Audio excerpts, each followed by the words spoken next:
Good morning my dear students. ഇപ്പം നമ്മൾ എടുത്തുകൊണ്ടിരിക്കുന്നത് long term financial position ആണ്. നമ്മൾ അതിൻ്റെ അനാലിസിസ്, അതിൻ്റെ റേഷ്യോസിനെ കുറിച്ചിട്ടാണ് പഠിച്ചുകൊണ്ടിരിക്കുന്നത്. അതിൽ ഫസ്റ്റ് റേഷ്യോ ആണ് ഡെറ്റ് ഇക്വിറ്റി റേഷ്യോ എന്നുള്ളത്. അപ്പം ഇന്നലെ നമ്മളൊരു പ്രോബ്ലം ചെയ്തു ഡെറ്റ് ഇക്വിറ്റി റേഷ്യോൻ്റെ. ഇനി ഈ പ്രോബ്ലം ആണ് funded debt to total capitalisation ratio. Funded debt to അത് ഇന്നലെ എടുത്തിട്ടുണ്ടായിരിക്കുന്നു വിചാരിക്കുന്നു. അതിന്റെ ഫോർമുലയാണ് funded debt to total capitalisation ratio equal to funded debt plus funded debt long term debt. Funded ഡെറ്റിനെ പറയുന്ന പേര് തന്നെയാണ് long term debt divided by total capitalisation multiplied by 100. Anyway problem 50,000 equity shares. Equity അപ്പം അത് total ക്യാപിറ്റലൈസേഷനിലേക്ക് വരും. ₹10 ഈച്ചാണ്. Fully paid ആണ്. പ്രിഫറൻസ് ഷെയർസ് ഉണ്ട്, ജനറൽ റിസർവ് ഉണ്ട്, ഷെയർ പ്രീമിയം ഉണ്ട്, പ്രോഫിറ്റ് ആൻഡ് ലോസ് അക്കൗണ്ടിൽ ഉണ്ട്, ഡിബഞ്ചേഴ്സ് ഉണ്ട്, മോർഗേജ് ലോൺ ഉണ്ട്. അതൊക്കെ നമ്മുടെ ഡെറ്റ് ആണ്. സൺട്രി ക്രെഡിറ്റേഴ്സ് ഉണ്ട്, ബിൽസ് പേയബിൾ ഉണ്ട്. എന്നിട്ട് നിങ്ങളോട് പറയണ് funded debt to total capitalisation ratio കണ്ടുപിടിക്കും വേണം. അതോടൊപ്പം തന്നെ നമ്മൾ കണ്ടുപിടിച്ചിട്ടുള്ള റേഷ്യോനെ കുറിച്ചിട്ട് നമ്മൾ കമന്റ് ചെയ്യണം. ഓക്കെ, അപ്പൊ നമുക്ക് funded debt to capitalisation ratio കാണാനുള്ള ഫോർമുല എഴുതാം. നോട്ട്ബുക്ക് എടുക്കുക, എഴുതാം. Funded debt to total capitalisation ratio equal to funded debt divided by total capitalisation. Funded debt divided by total capitalisation multiplied by 100.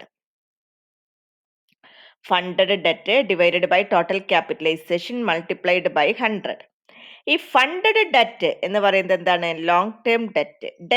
അതിൽ ഇത് ഈ പ്രോബ്ലത്തിൽ ഏതൊക്കെയാണ് long term debt? Debentures and mortgage loan. 7.5% debentures plus mortgage loans ആണ് funded debt. അപ്പൊ funded debt equal to 7.5 debentures plus mortgage loans. That means debentures എത്രയാണ്? 1,40,000 plus mortgage loans 60,000 equal to 2 lakh. ഇനി ഫോർമുലയില് ടോട്ടൽ ക്യാപിറ്റലൈസേഷൻ ആണ് അടുത്തത്. Total capitalisation കാണാനായിട്ട് funds plus funded debt ഇതൊക്കെ കൂടിയതാണ്. ഏതൊക്കെയാണ് ഫണ്ടുകൾ? Equity share capital, preference share capital, reserve, premium, profit and loss account. അതുപോലെ തന്നെ ഏതൊക്കെ വരും? ക്യാപിറ്റലൈസേഷനിലെ ഡിബഞ്ചേഴ്സ് വരും. നമ്മൾ ആലോചിച്ചാൽ മതി, നമ്മൾ ഫൈനൽ അക്കൗണ്ട്സ് ഒക്കെ ചെയ്യുമ്പോൾ ക്യാപിറ്റൽ എമൗണ്ടിൽ എന്തൊക്കെ വരും, ആ സൈഡിൽ എന്തൊക്കെ വരാറുണ്ട് ബാലൻസ് ഷീറ്റിൽ, ലൈബിലിറ്റി സൈഡിൽ, അതിലെ എല്ലാ എമൗണ്ടും ഫണ്ടഡ് ആണ് വരുന്നത്.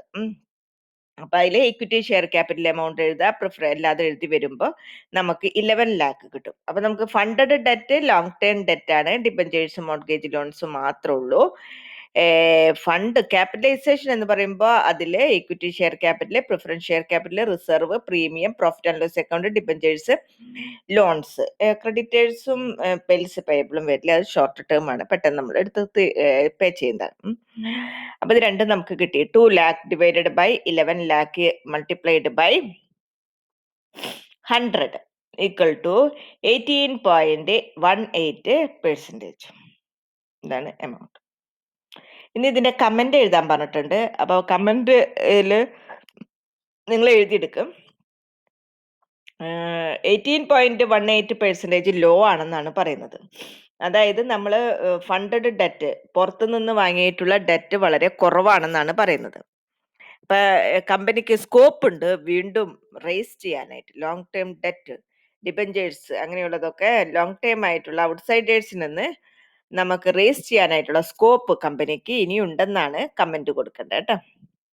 ഇനി അടുത്ത ratio proprietary ratio or equity ratio.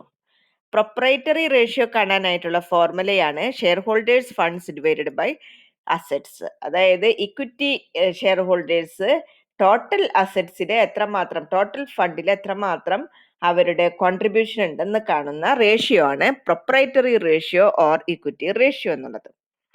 ഈ ratio establish relationship between shareholders funds to total assets. ഇത് കണ്ടുപിടിച്ചാൽ നമുക്കറിയാം എത്രമാത്രം ഇക്വിറ്റി ഷെയർ ഹോൾഡേഴ്സിന്റെ എമൗണ്ട് അവിടെ വന്നിട്ടുണ്ടായിരിക്കും. പ്രൊപ്പറേറ്ററി റേഷ്യോ കാണാനായിട്ടുള്ള ഫോർമുലയാണ് shareholders funds to divided by total assets. അപ്പൊ ഇതിന്റെ കമ്പോണൻസ് എന്ന് പറയുന്നത് ഷെയർ ഹോൾഡേഴ്സ് ഫണ്ട്സ് അല്ലെങ്കിൽ proprietors funds and total assets ആണ്. ഇനി അടുത്തതാണ് solvency ratio or the ratio of total liabilities to total assets.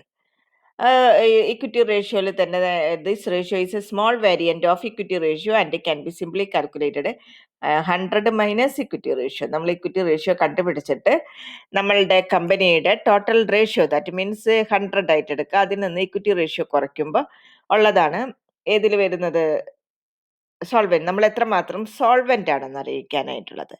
Solvency ratio equal to total liabilities to total outsiders divided by total assets. നമുക്ക് ഔട്ട്സൈഡേഴ്സിനോട് എത്ര ഇപ്പൊ നമ്മളുടെ കയ്യിൽ 1,00,000 രൂപയുണ്ട്, പക്ഷെ നമുക്ക് 1,50,000 കടമുണ്ട്, നമുക്ക് സോൾവെൻസി ഉണ്ട്, നമ്മൾ പാപ്പരാണ്. മനസ്സിലായില്ലേ? നമ്മൾ വലിയ ഗവൺമെന്റ് പറയണത് നമ്മുടെ കയ്യിൽ 1,00,000 രൂപയുണ്ട്, 1,00,000 തന്നെ കട ഉണ്ടെങ്കിൽ അത് മിണ്ടുന്നില്ല. അപ്പൊ അത് പുറത്തുള്ളവർക്ക് അറിയില്ല നമുക്ക് എത്രമാത്രം സോൾവെന്റ് ആണെന്ന്. അപ്പൊ അങ്ങനെയുള്ളത് കണ്ടുപിടിക്കാനുള്ളതാണ് സോൾവെൻസി റേഷ്യോ. നേരെ മറിച്ച് 1,00,000 നമുക്ക് കയ്യിലുള്ളത്, 50,000 രൂപയെ കടമുള്ളൂ. അപ്പൊ അതിന്റെ അർത്ഥം എന്താണ്? നമ്മൾ സോൾവെന്റ് ആണ് 50,000 രൂപയ്ക്ക്. 1,00,000 നമ്മുടെ കയ്യിലുണ്ട്, ഒറ്റ രൂപ പൈസ കടമില്ല. അപ്പൊ എത്രയും നമ്മൾ 100% നമ്മള് സോൾവെന്റ് ആണ്.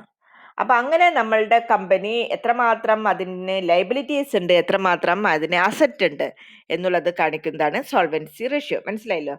ലയബിലിറ്റീസും ഔട്ട്സൈഡ് കുറെ കാര്യങ്ങളൊക്കെ തിയറിറ്റിക്കലായിട്ട് കൺസെപ്റ്റ് മനസ്സിലായാൽ തന്നെ ഫോർമുല നമുക്ക് ഓട്ടോമാറ്റിക് ആയിട്ട് ഉണ്ടാക്കാൻ പറ്റും. ഇപ്പൊ ഇത് സോൾവെൻസി റേഷ്യോ, അപ്പൊ total liabilities to outsiders divided by total assets, അതാണ് അതിന്റെ ഫോർമുലകളൊക്കെ കാണാതെ പഠിക്കുക. എന്നിട്ട് ഒരുമിച്ച് ഒരു പ്രോബ്ലം അങ്ങോട്ട് ചെയ്യാം. ഇനി fixed assets to net worth ratio or fixed assets to proprietors funds. നമുക്ക് ഫിക്സ്ഡ് അസറ്റ് നെറ്റ് വർത്ത് എത്ര രൂപ അതിൽ നിന്ന് കിട്ടുന്നുണ്ട്, proprietors fund. Fixed assets total fixed assets നമ്മളുടെ കമ്പനിയിൽ എത്ര ഇട്ട് നോക്കാം. ടോട്ടൽ ഫിക്സ്ഡ് അസറ്റ് നോക്കുമ്പോൾ എന്ത് നമ്മൾ കുറയ്ക്കണം? എല്ലാ വർഷവും നമ്മൾ ഡിപ്രീസിയേഷൻ കാൽക്കുലേറ്റ് ചെയ്യുന്നുണ്ട്. ഇപ്പൊ ഡിപ്രീസിയേഷൻ അസറ്റിന്റെ വാല്യൂല് ഇപ്പോ 10 കൊല്ലം മുൻപ് 1,00,000 വാങ്ങിയ മിഷനറി അതിപ്പോഴും ഒരു ഡിപ്രീസിയേഷനും കൊടുക്കാണ്ട് ഇങ്ങനെ ഇരുന്ന കാര്യമുണ്ടാ? അതിപ്പോ തുരുമ്പെടുത്ത് ആകെ പോയിട്ടുണ്ടാവും. അപ്പൊ 1,00,000 മിഷനറി ഉണ്ട്, 1,00,000 മിഷനറി ഉണ്ട് എന്ന് പറഞ്ഞാൽ ശരിയാവില്ല. അപ്പൊ നമ്മളത് എല്ലാ വർഷവും ഡിപ്രീസിയേഷൻ കുറച്ചിട്ട് വേണം ഫിക്സ്ഡ് അസറ്റ്സ് കാണിക്കാൻ. Fixed assets after depreciation by shareholders funds. അപ്പൊ ഈ ഫോർമുലകൾ നാളേക്കൊക്കെ പഠിച്ചു വെക്കുക കേട്ടോ. അതിന്റെ ഇടയിൽ പിന്നെ പ്രോബ്ലം ചെയ്യാനായിട്ട് അസൈൻമെന്റ് തന്നിട്ടുണ്ട് ഞാൻ.